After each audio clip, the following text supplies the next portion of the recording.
ये बात अक्टूबर की एक ठंडी शाम की है। रोहित, समीर, नेहा और पूजा, चार दोस्त शहर की भीड़ से दूर एक पिकनिक स्पॉट जा रहे थे। रात होने लगी थी और हाईवे बिल्कुल सुनसान था। गाड़ी में म्यूजिक चल रहा था, लेकिन सबके चेहरों पर थकान साफ नजर आ रही थी। तभी नेहा ने विंडो से बाहर इशारा किया। वहां देखो, रेस्टोरेंट। रोड के बिल्कुल किनारे एक पुरानी सी बिल्डिंग खड़ी थी। नाम था हिल व्यू रेस्टोरेंट। बोर्ड आधा टूटा हुआ, बल्ब्स पीली रोशनी दे रहे थे। अजीब बात यह थी कि इतनी दूर जगह पर भी रेस्टोरेंट की लाइट्स चल रही थीं। बस यहीं रुक जाते हैं, रोहित ने कहा। सबने हाँ में सिर हिला दिया। जैसे ही वो लोग अंदर गए, हवा ठंडी हो गई। रेस्टोरेंट बिल्कुल खाली था, एक भी कस्टमर नहीं। फिर भी किचन से बर्तनों की आवाज आ रही थी। चेयर सीधी नहीं थी, जैसे कोई अभी उठकर गया हो। पूजा ने धीरे से कहा, यहां लोग होते हुए भी नहीं लग रहे और नहीं होते हुए भी। काउंटर के पीछे एक आदमी खड़ा था। उम्र का अंदाजा लगाना मुश्किल था। उसकी आंखें नीचे झुकी हुई थीं। खाने का ऑर्डर? उसने बिना ऊपर देखे पूछा। समीर ने मेन्यू उठाया। मेन्यू के पेजेस चिपचिपे थे और कुछ आइटम्स पर उंगलियों के निशान थे, जैसे खून के पुराने दाग। ये जगह इतनी अजीब क्यों लग रही है? नेहा ने फुसफुसा कर कहा। तब वेटर ने पहली बार बोला, यहां जो रुकता है वो अपनी पिकनिक भूल नहीं पाता। रोहित हंस पड़ा। भाई, खाना ले आओ बस। वेटर ने ऑर्डर लिखा और किचन की तरफ चला गया। उसके कदमों की आवाज बहुत देर तक सुनाई देती रही, जबकि किचन पास ही था। लाइट्स हल्की सी फ्लिकर हुईं और उस पल सबको महसूस हुआ कि ये सिर्फ एक रेस्टोरेंट नहीं, ये किसी का इंतजार कर रहा है। खाने का इंतजार लंबा होता जा रहा था। रेस्टोरेंट में क्लॉक थी ही नहीं, मोबाइल नेटवर्क जीरो था। सिर्फ एक पुराना सा वॉल फैन चल रहा था, जो हवा से ज्यादा आवाज पैदा कर रहा था। टेबल पर प्लेट्स रख दी गईं, बिना किसी के आने की आवाज के। ये खाना गरम है, समीर ने हैरानी से कहा। नेहा ने इधर उधर देखा, पर कोई आया ही नहीं। प्लेट्स बिल्कुल साफ थीं, लेकिन चम्मचों पर उंगलियों के निशान थे, जैसे कोई पहले खा चुका हो। चेयर्स थोड़ी सी आगे पीछे हिल रही थीं, जैसे कोई अभी उठा हो। पूजा का गला सूख गया। तुम लोगों को भी लग रहा है ना कि हम यहां अकेले नहीं हैं? किचन से हल्की सी खरोचने की आवाज आई, जैसे कोई जमीन पर कुछ घसीट रहा हो। रोहित उठकर किचन के दरवाजे तक गया, लेकिन अंदर सिर्फ अंधेरा था। अचानक फैन रुक गया। खामोशी इतनी गहरी कि अपनी सांसों की आवाज तेज लगने लगी। समीर ने मजाक करने की कोशिश की, भूत भी भूखा होगा शायद। उसी वक्त एक कुर्सी अपने आप पीछे सरकी, स्लो, बिल्कुल धीरे। नेहा चीखने वाली थी कि वेटर फिर से सामने आ गया। उसके हाथ में एक ट्रे थी, लेकिन उस पर कुछ भी नहीं था। खामोशी पसंद आई? उसने पूछा। यहां इतनी शांति क्यों है? रोहित ने पूछा। वेटर ने धीरे से जवाब दिया, क्योंकि जो यहां खाते हैं वो बात करना भूल जाते हैं। किचन से फिर वही घसीटने की आवाज आई, इस बार बिल्कुल पास से। और तब सबको समझ आया, ये खाली रेस्टोरेंट नहीं, ये भरा हुआ है, सिर्फ जिंदा लोगों से नहीं। वेटर ट्रे रखकर बिल्कुल सीधा खड़ा रहा। उसकी गर्दन झुकी हुई थी, जैसे आंखें उठाना उसके लिए मना हो। रेस्टोरेंट की पीली लाइट्स उसके चेहरे पर पड़ रही थीं, लेकिन आंखों का हिस्सा हमेशा अंधेरे में ही रहता। तुम हमसे आंख मिलाकर बात क्यों नहीं करते? नेहा ने पूछा। वेटर के होंठों पर हल्की सी मुस्कान आई, पर आंखें फिर भी नीचे। इस जगह आंखों से नहीं, यादों से देखा जाता है, समीर ने गुस्सा छुपाते हुए कहा। सीधा बोलो, ये जगह क्या है? वेटर ने उंगली से टेबल पर रखे चम्मच को घुमाया। चम्मच बिना आवाज के गोल गोल घूमने लगा। यहां जो आता है, वेटर बोला, वो पहले सफर पर होता है, फिर याद बन जाता है। रोहित ने नोटिस किया कि वेटर के जूतों पर मिट्टी नहीं, बल्कि सूखा हुआ खून था। उसका सीना जोर से धड़कने लगा। यहां पहले भी लोग आए होंगे? पूजा ने धीरे से पूछा। वेटर ने सिर हिलाया। हां, पिकनिक वाले। उसने किचन की तरफ इशारा किया। उनका खाना वहां अभी भी गर्म है। किचन से किसी के रोने की आवाज आई, बहुत हल्की, जैसे गला दबाकर रो रहा हो। नेहा के हाथ का ग्लास कांपने लगा और पानी टेबल पर गिर गया। हम बस थोड़ी देर रुके थे, रोहित ने कहा। अब हम जा रहे हैं। वेटर ने पहली बार अपना चेहरा ऊपर उठाया, लेकिन आंखें फिर भी नहीं दिखीं, सिर्फ काला सा गड्ढा, जैसे चेहरा अधूरा हो। जा सकते हो, वेटर बोला, लेकिन जो यहाँ का खाना चख लेता है वो पूरी तरह बाहर नहीं जाता। उसी वक्त किचन का दरवाज़ा जोर से बंद हुआ। लाइट्स एक साथ बंद और फिर ऑन हो गईं, और जब रोशनी वापस आई, वेटर वहां नहीं था। सिर्फ उसकी आवाज़ हवा में गूंज रही थी, अगला ऑर्डर तुम्हारा है। वेटर के गायब होते ही सब लोग अपनी कुर्सियों से उठ खड़े हुए। रेस्टोरेंट अब पहले से ज्यादा तंग लग रहा था, जैसे दीवारें धीरे धीरे पास आ रही हों। रोहित ने गेट की तरफ देखा, लेकिन वहां अब सिर्फ अंधेरा था। ग्लास डोर के बाहर कुछ भी नजर नहीं आ रहा था, जैसे रेस्टोरेंट हाईवे से अलग हो चुका हो। अचानक टेबल पर एक और ट्रे आकर लुकी। किसी के हाथ दिखाई नहीं दिए। ट्रे पर जो था उसे देखकर पूजा की सांस अटक गई। ये तो हमारा पिकनिक का खाना है।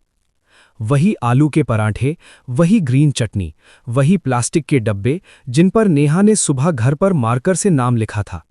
क्वांटिटी भी बिल्कुल वही थी, एक पराठा भी कम या ज्यादा नहीं। समीर चीख पड़ा, ये कैसे मुमकिन है? रोहित ने ट्रे को जोर से धक्का दिया। हमने ये खाना यहां ऑर्डर ही नहीं किया।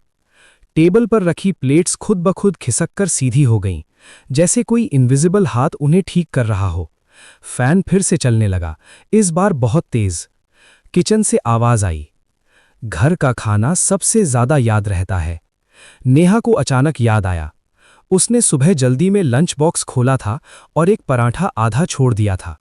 वो धीरे से बोली, हमारे डब्बे में आधा पराठा था। सबने ट्रे की तरफ देखा, एक पराठा सच में आधा था। पूजा की आंखों में आंसू आ गए। मतलब ये हमें देख रहा था पूरा दिन। उसी वक्त एक प्लेट से भाप उठी, जैसे खाना अभी अभी गर्म हुआ हो। खाने की खुशबू इतनी तेज थी कि भूख लगने लगी, जबकि डर से गला बंद था।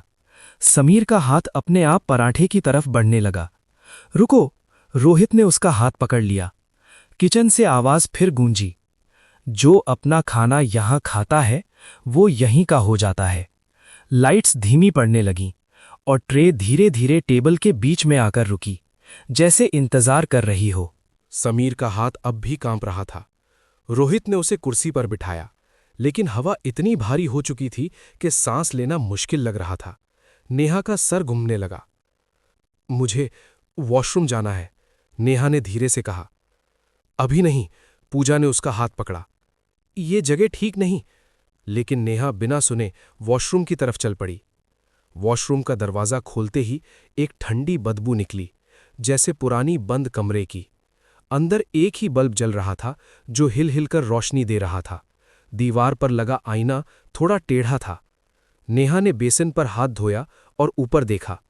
उसका रिफ्लेक्शन थोड़ा लेट मूव हुआ। उसने आंखें झपकाईं। रिफ्लेक्शन ने झपकाने में 1 सेकंड ज्यादा ले लिया। नेहा का दिल जोर से धड़कने लगा।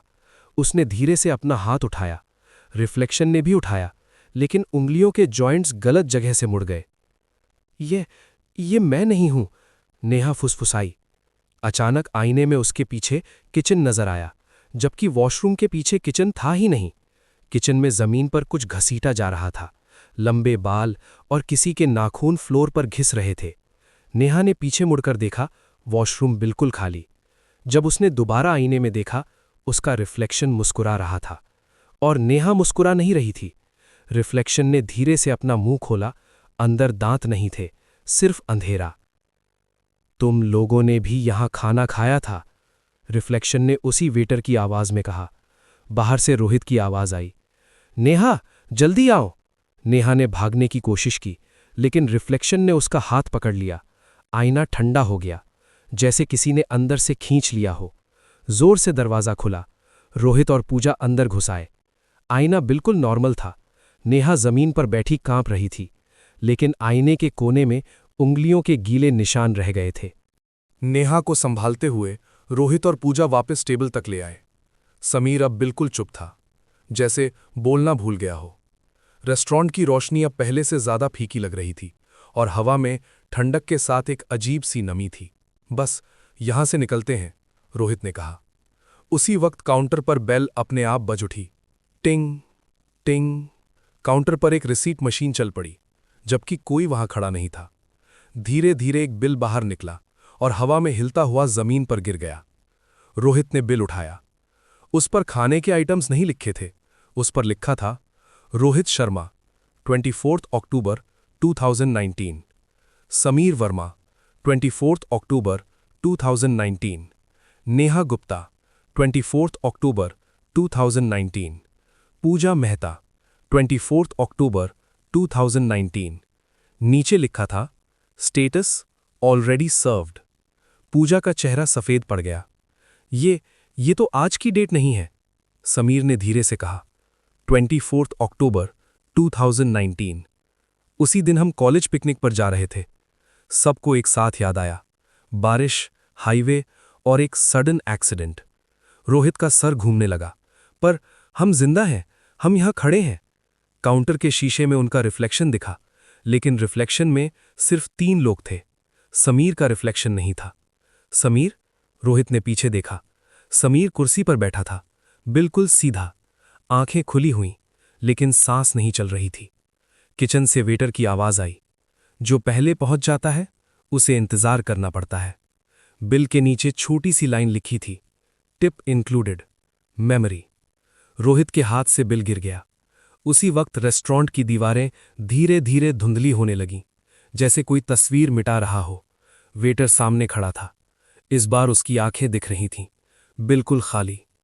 अब सिर्फ एक ही चीज बाकी है, फाइनल सर्विंग। और गेट खुद ब खुद बंद हो गया। अंधेरा अचानक टूट गया। रोहित की आंखें जोर से खुलीं। सूरज की हल्की रोशनी सीधी उसके चेहरे पर पड़ रही थी। उसने हिचकी लेकर सांस ली, जैसे बहुत देर बाद हवा मिली हो। नेहा, पूजा। उसकी आवाज खुद उसे ही अजीब लगी। वो हाईवे के किनारे खड़ी अपनी कार के अंदर था। दरवाजा खुला हुआ, इंजन बंद, फोन डैशबोर्ड पर पड़ा था, बैटरी फुल, नेटवर्क वापस आ चुका था। पीछे से एम्बुलेंस की आवाज आई, पुलिस की गाड़ियां, लोग, फ्लैशलाइट्स। रोहित लड़खड़ाते हुए गाड़ी से बाहर निकला। जमीन पर चौक से बना एक आउटलाइन था, एक इंसान का। ये क्या है?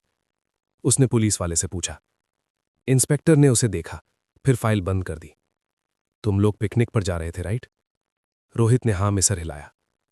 बाकी लोग कहाँ हैं? इंस्पेक्टर ने एक गहरी सांस ली। हम 3 ही मिले हैं। 3? रोहित का गला सूख गया। हम 4 थे। समीर? इंस्पेक्टर ने उसे टोका। Sameer Verma, age 21, declared dead 5 years ago। Rohit के कान बजने लगे। इंस्पेक्टर ने आगे बताया, उस रात तुम्हारी कार का एक्सीडेंट हुआ था। समीर स्पॉट पर ही मर गया था। तुम, नेहा और पूजा बच गए थे, लेकिन तुम सबने कभी उस दिन के बारे में बात नहीं की। रोहित को याद आया, restaurant, waiter, bill, already served. यहां कोई रेस्टोरेंट नहीं है, इंस्पेक्टर बोला। इस जगह पर सिर्फ एक चीज है। उसने सामने इशारा किया। हाईवे के पास एक जला हुआ स्ट्रक्चर था, सिर्फ फाउंडेशन बची हुई। बोर्ड पर लिखा था, हिल व्यू रेस्टोरेंट, क्लोज्ड 2019। रोहित के फोन पर एक नोटिफिकेशन आई। गैलरी ओपन थी। लास्ट फोटो, उन 4 की पिकनिक सेल्फी। लेकिन बैकग्राउंड में उनके पीछे वेटर खड़ा था, आंखें खाली, और कैप्शन लिखा था, मेमोरी टिप रिसीव्ड। रोहित ने फोन गिरा दिया, क्योंकि कुछ यादें भूलने के लिए नहीं होती, वो बस दोबारा सर्व होती हैं।